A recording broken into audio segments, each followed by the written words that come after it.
So I was sitting around the other day and I was thinking about my dad, my biological father, and some of the memories I had of him. He had a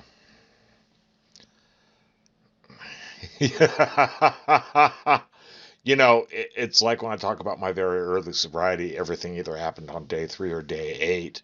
When I talk about an old car, it's always a 1968 something. He had a 1968 Chevy van, and it was converted into a camper of sorts. The back seat would lay flat, and there was a roughly a little bit bigger than a twin size bed back there. Once you folded it out, there was a whole storage compartment underneath that that he kept everything in to keep that van running. He could break down anywhere and fix that van with the stuff he kept in the van's storage area. Um, One night he apparently cracked a freeze plug in his engine block, and I think I understand what that means, but I'm not entirely sure. And coming down to see us, and so got and couldn't drill it out because he didn't have a tap and die with him, oddly enough. Um, so he ended up using a hydraulic jack to push a new freeze plug into uh, the place of the old one. He said the old one must have been so rusted out that it just disintegrated inside the block because it didn't give him any problems. A lot of the times that's how my dad solved problems. But I was thinking about the van, and it was it had some interesting things. The engine compartment was actually between the driver's seat and the passenger seat. Now it was, all covered up with a, nice thick layer of foam. When we were little kids and we were traveling, well, not little, because they divorced when I was 9, split up when I was 7. He probably got it. He probably got that van about the time I was 10. Um,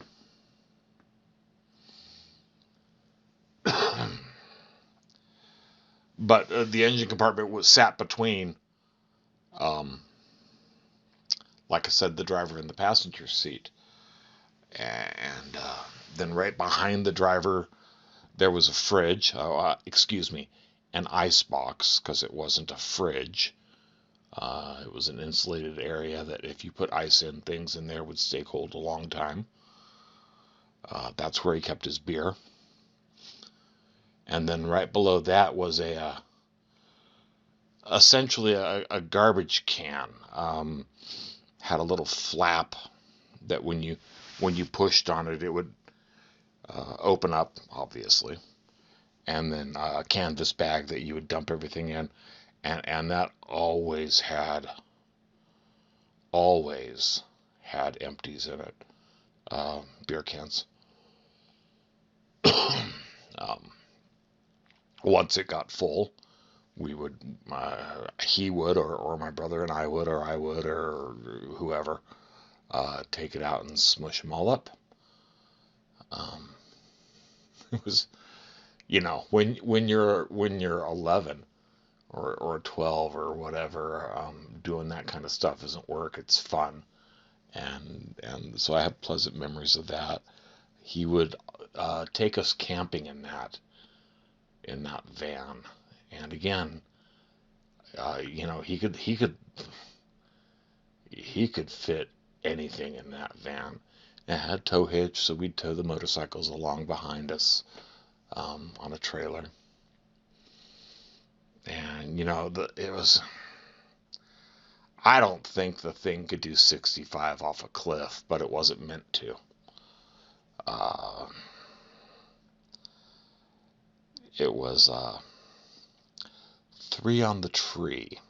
Uh, as far as, it wasn't an automatic and it wasn't a four on the floor type of thing. That's the only vehicle that I've ever driven that was three on the tree. And I had already learned how to drive a 1968 Bug um, that was four on the floor. So I knew how to shift. And I'd been riding motorcycles for years. So I knew how to shift. Um, you know, clutch, move it, clutch out, right? You know, adjust the gas accordingly as you go. But I'd never seen this pattern. And the pattern was, so reverse, you would actually, and three on the tree means that like four on the floor, right? You've got your shifter, your shift, what do you call that? The thing you grab and move to get it into a different gear. Your shift stick, I don't know. Um, you've got your shift stick on the floor, right? You shift from there. Three on the tree was the same idea. You had a stick you shifted with, but it was on the column of the driver's wheel, which is why it was called three on the tree, because you didn't have four gears, you only had three, and of course reverse. Even four on the floor had a reverse. Um, so reverse was pull towards you and go up towards the windshield, and then you could reverse from there. First gear was the down position, so forward and down. Second was back and up. Third was back and down. Um, and it was the only time I'd ever driven a, a, a three on the tree. Um, but it was fun. It was that was, I mean, Mom would let me drive, kinda. I had my license, because Dad had that van forever until he died. He had that van. But Mom was,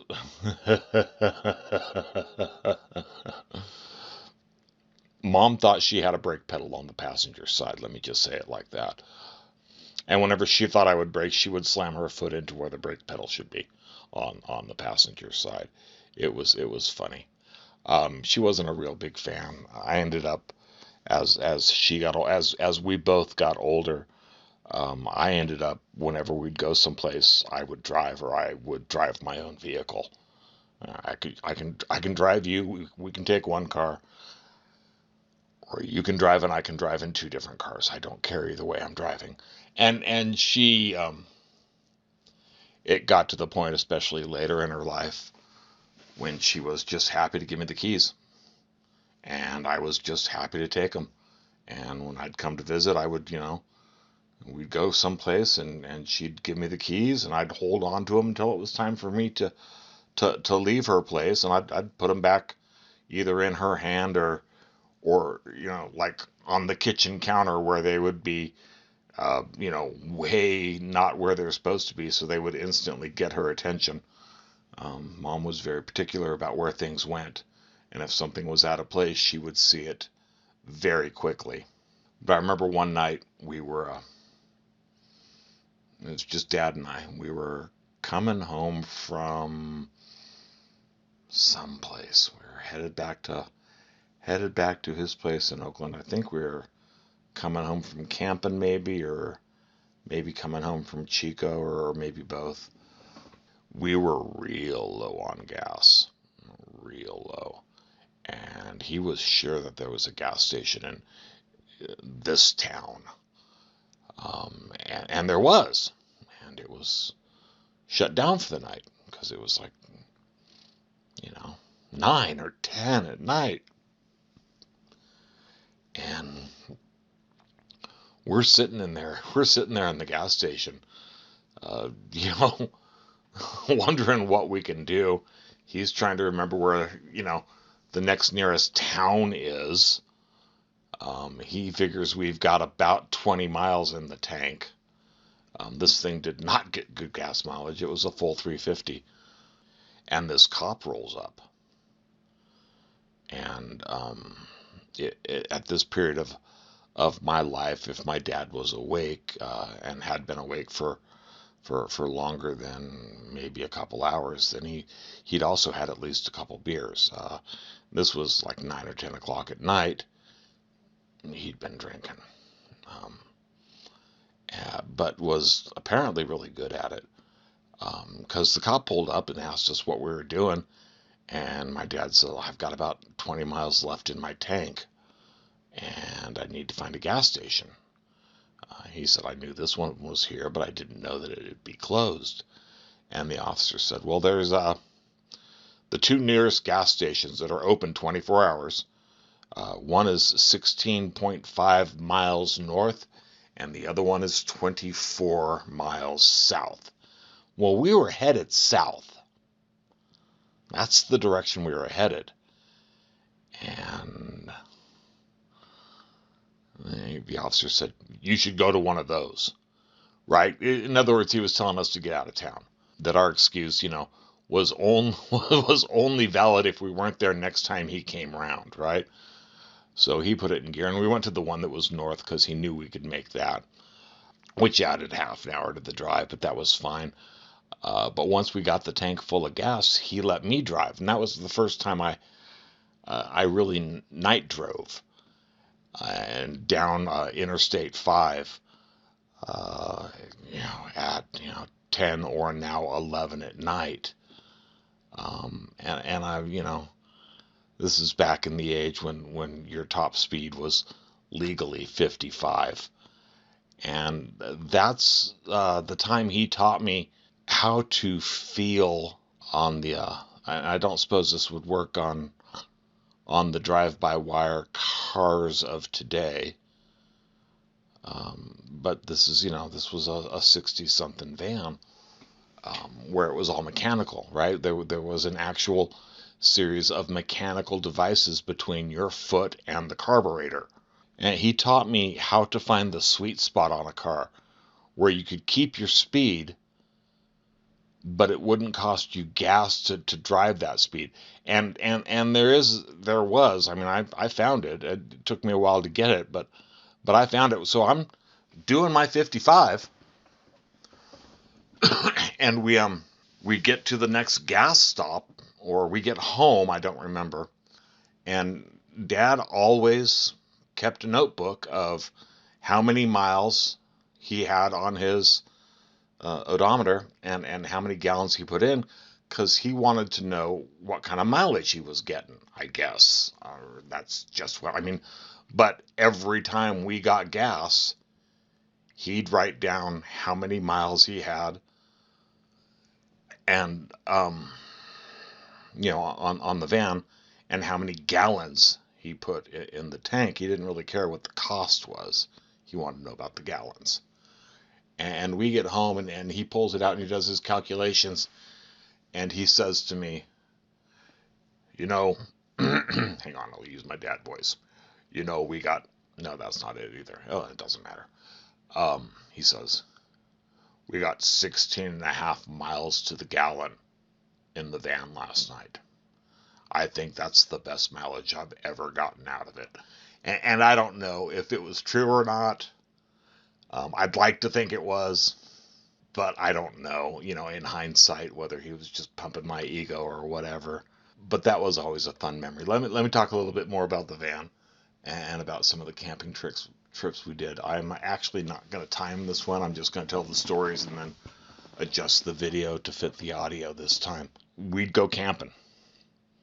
And again, the engine cover had a nice thick mat on it, so one of us could sleep on there. You had to curl up a little bit, yeah, but it was comfy. When the three of us, my brother and sister and I, would all go someplace with my dad, one person got the passenger seat, and this rotated every hour. He didn't stop every hour for us to change. This is well before the age of seat belts and I should be careful with that. Seat belts were installed on cars, except for my stepfather's Jaguar didn't have them. But you didn't have to buckle in. Now, here I go chasing rabbits. My dad had a game that he played with us ever since I was little, that I remember. And he called the game Click. Or I called the game Click. I don't remember who called the game Click, but that's what it is in my mind.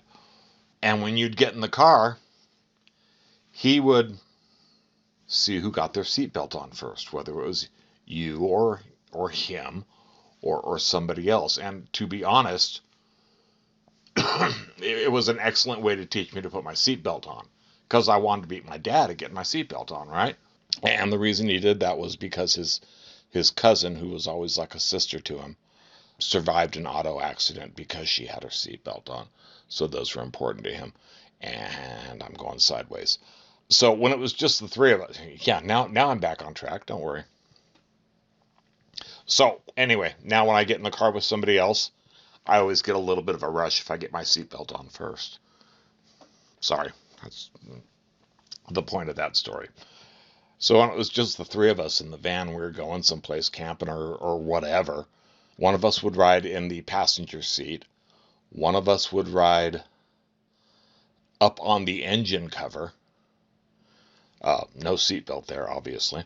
And one of us would ride in the back on the seat. In the back on the seat was the horrible place to be because you couldn't hear anybody talking. You had to just, basically kill an hour. At that time in my life, I was a big reader. But it's tough for me to read in a moving vehicle without, unswallowing. And unswallowing was not something I enjoyed doing.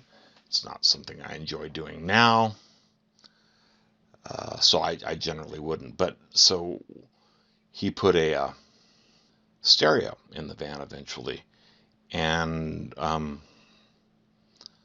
put in a line for a headset so that the person sitting in the back could listen to music while they were sitting back there because, obviously they weren't going to be part of the conversation,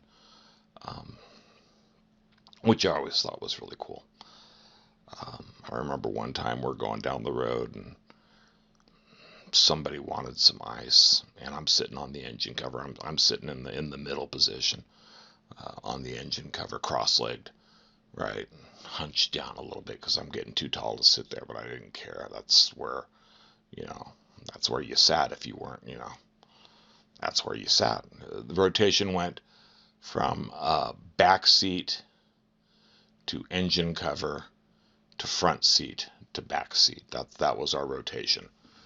And we'd have to switch every hour. And we'd just climb around in the van while Dad motored down the road, just not bump him, right? So somebody wanted some ice. I forget. It wasn't Dad. Dad drank his beer straight out of the can, didn't need ice. So it was either my brother or my sister wanted some ice for something. And I'm sitting there in the middle on the engine cover, and the ice box is right next to me. So I reach into the ice box and I pull out a big old chunk of ice, like softball size, and I hand it to whoever's in the passenger seat. That's who wanted it. I think it was my brother. I don't remember. I'm guessing, and you wouldn't know the difference. And he looked at me like, don't be an idiot. It's got to fit inside this container.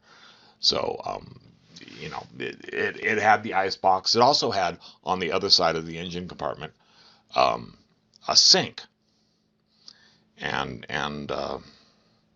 like a big 5-gallon water, for lack of a better term, bottle that we'd fill up with the garden hose because back then it was okay to drink tap water before we went someplace. That way, we always had water with us, and a little electric pump ran straight from the battery, and you could pump it in, and you didn't waste it. And then the sink drained. I think the sink drained straight onto the road.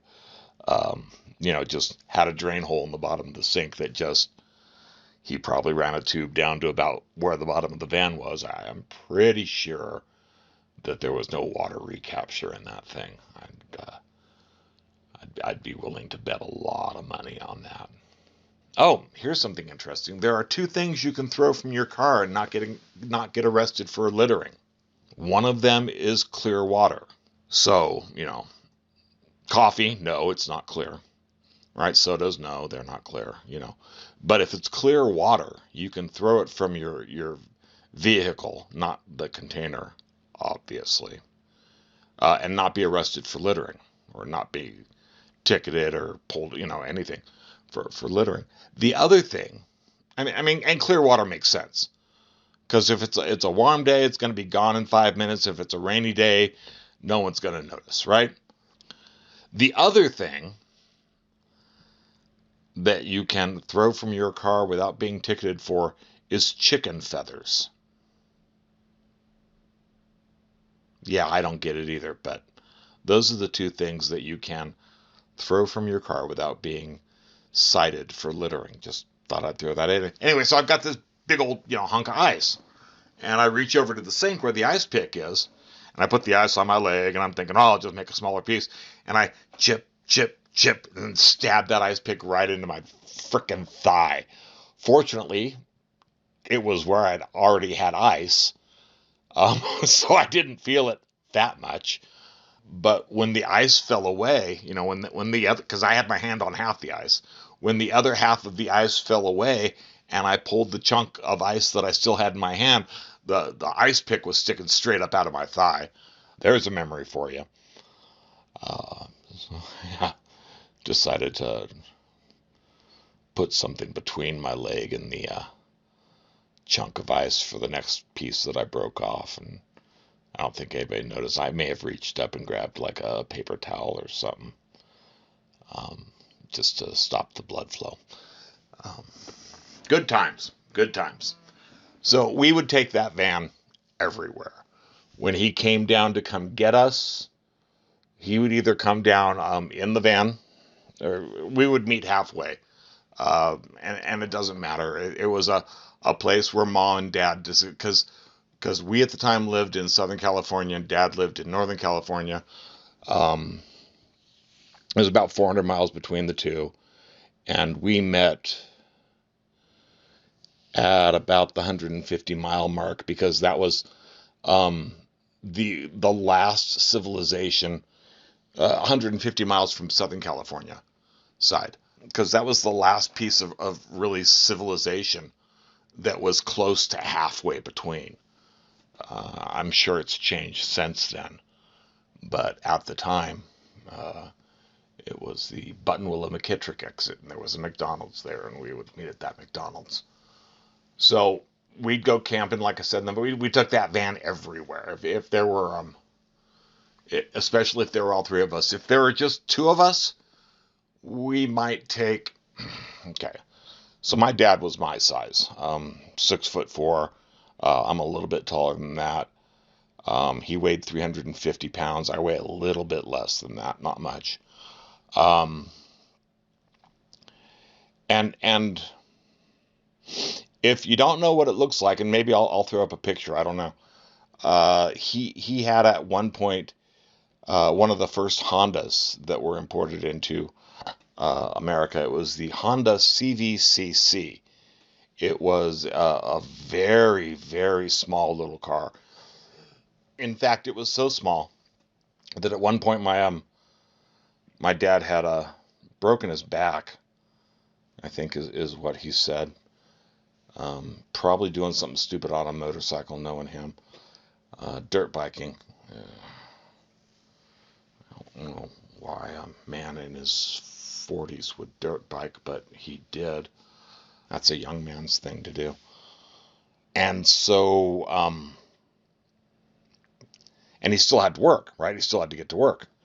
And he's driving this tiny little, not really much bigger than your shoe car, but he couldn't get in and out of it with his back the way it was. So what he ended up doing was he took out the driver's seat and threw a beanbag chair against the back seat because it had a back seat for some reason, kind of like the back seat on a Carmen Ghia, 12, 12 inches of area to sit on, and 12 inches deep, and then you know 20 inches wide. It's got a back seat. It's not, I think they do that for insurance reasons. I mean, they did the same thing in like the Datsun 280Z. It technically had a back seat, so it wasn't technically a sports car. So insurance was cheaper on it, right? I mean, you couldn't sit in that back seat. Trust me, I had to try a couple times. That's another story for another day. So Mr. Safety, right, had to buckle in every time you got into his car. Drove around for 3 or 4 months in this, again, no bigger than your shoe car from a beanbag in the back seat, which I always thought was funny. But we'd always, if it was just one of us, we'd probably just take the car. But if there were two or more of us, then yeah, we'd go take the van. If we were going someplace of any real distance or going on a vacation or obviously camping, uh, we'd take the van. My dad was a big camper. I was a big camper in my youth, and then I met somebody whose idea of camping was a nice pine tree out the hotel room door or a window. And I eventually stopped camping, uh, which is a shame. It was fun. I went camping maybe a dozen years ago now with a group of guys in recovery and had a really good time. The first night, lots of good fellowship. The word is conviviality. Uh, you'll remember that from Muppets Treasure Island, I'm sure. And it was a good time. The first night. The second night it rained. It wasn't that good of a time. We just kind of hunkered down in our tent and I think we played cards or something like that. It wasn't as nice as it was. And then packing up the next day in the rain was a pain in the patukas, but that's another story for another day, or maybe not at all. You can imagine what it's like packing up a camping site in the rain. It doesn't sound fun. It wasn't fun. But one of the things we would do when we went camping with my dad was and I don't know how he would do this. I don't know if he knew a guy or if he just had an instinct for it, but he'd pick us up for Easter break. I guess maybe is why I'm remembering this because this would be Easter break when I was a kid. He'd pick us up for Easter break, and then we'd go camping someplace. We'd tow the motorcycles along, and he'd find us a spot in the desert, Southern California, to camp for 3 days or a week or whatever it was. And I remember one spot we found, and he just saw a road coming off the highway, and he turned onto it, and it had a gate, and the gate did not have it had a chain on it, but it did not have a lock on it. And so I guess my dad figured if it wasn't locked, then it was okay. And we went down this road for probably 3 or 4 miles, and it's dirt, and it winds through the hills, and it's we don't know what's on the other side. We don't know if the road's 3 miles or 23 miles. We got no idea. Dad's adventuring, and we come across this place that we had for like 3 or 4 years in a row because it was so nice. And we found a place to camp and ride our motorcycles in the sand, which was fun. It was the first time I'd ever done that.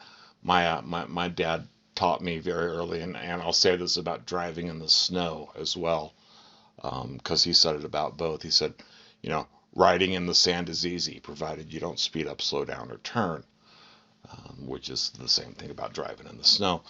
But I remember we got there, and apparently some people had been there before us, and there was just garbage every place, right? They didn't bother to clean up after themselves. And so before we did anything, the first thing we did was we each grabbed a trash bag and we each went and picked up their garbage, which honestly really kind of pissed me off, to tell you the truth, because I don't even like picking up my own garbage. And my dad was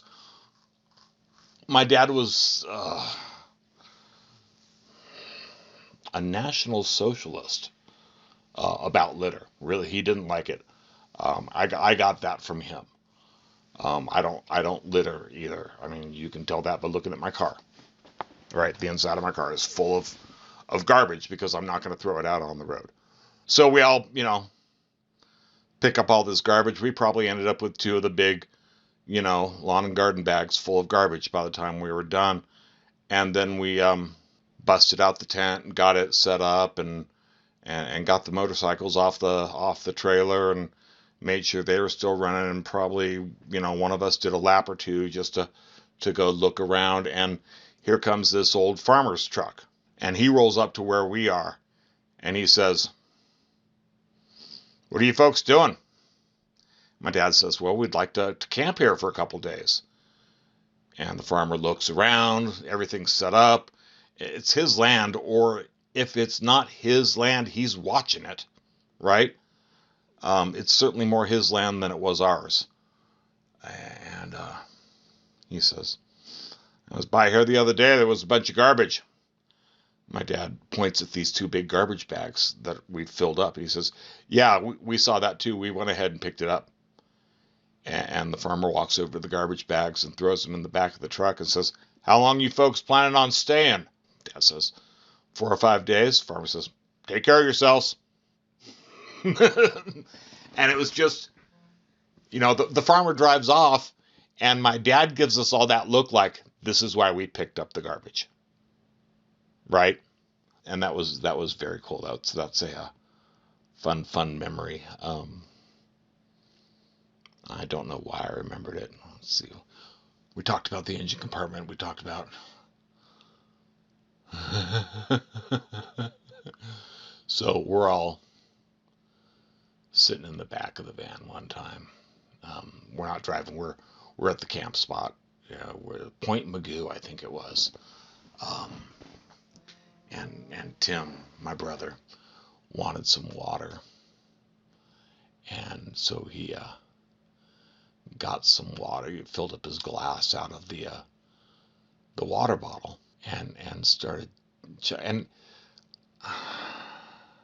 keep in mind, whenever my dad took us someplace, he always brought alcohol for us. We didn't have to drink it, but he always brought alcohol for us. And my brother had finished off a whole bottle almost by himself of Boone's Farm wine, which was a brand that was around in the, I think it was green apple wine. So in other words, it was as somebody else has said, it was a no grapes involved kind of wine. It was malt liquor that was flavored like green apple. And so it's later on that night. And again, we the first thing we always did was set up the tent. Right, we had this big 5-man canvas tent. The thing weighed 9,000 pounds, but it fit 5 of us. My dad would always sleep in the van. Us kids would always sleep in the tent. So Tim had been drunk already that day. I'm sure I'd caught at least a buzz, but I remember walking around between campsites with Tim carrying this bottle of Boone's Farm wine, saying hi to everybody and being real friendly, like you do when you're 14 and drunk. Um, and Tim wanted some water. And so he fills up his glass full of water and starts gulping it down. And he says, "How come this water is chunky?"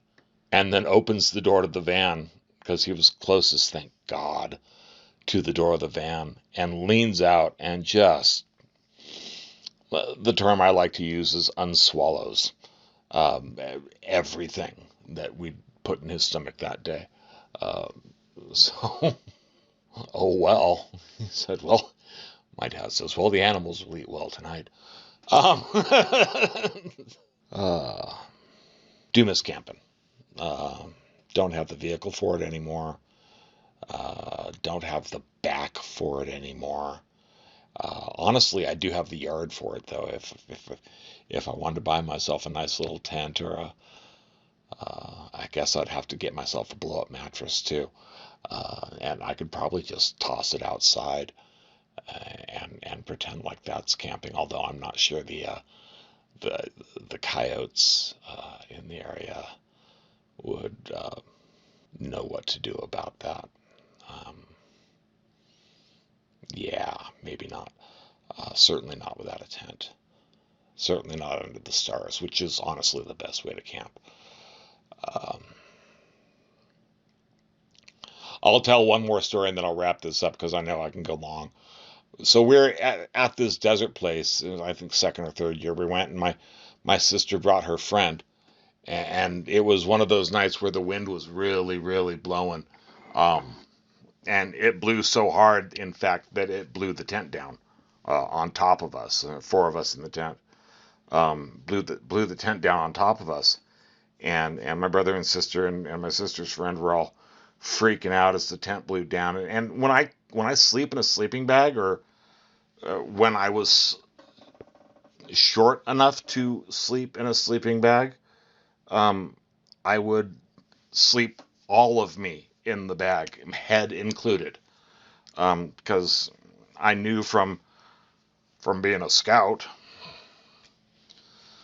that you lose, when you're sleeping in a sleeping bag, you lose all your heat out of your head.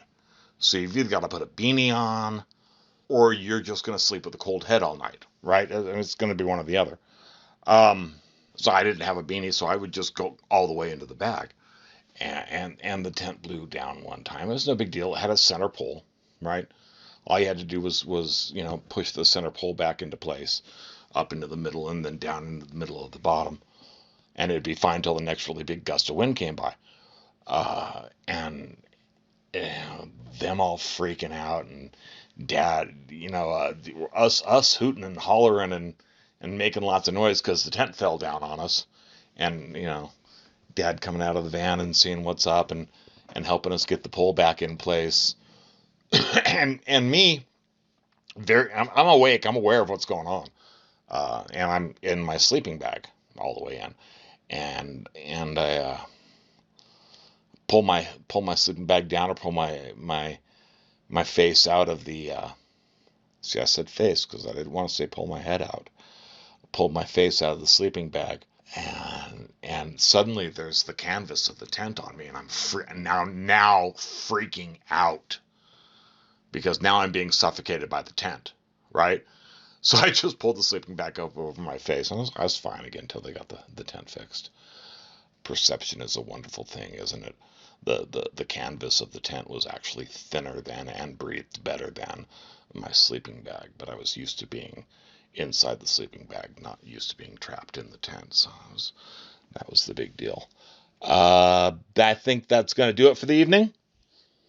It's been a while since I told a story, and I wanted to tell a story about my dad. That was kind of the point of this whole series. Also, happy Easter. And as always, stay blessed.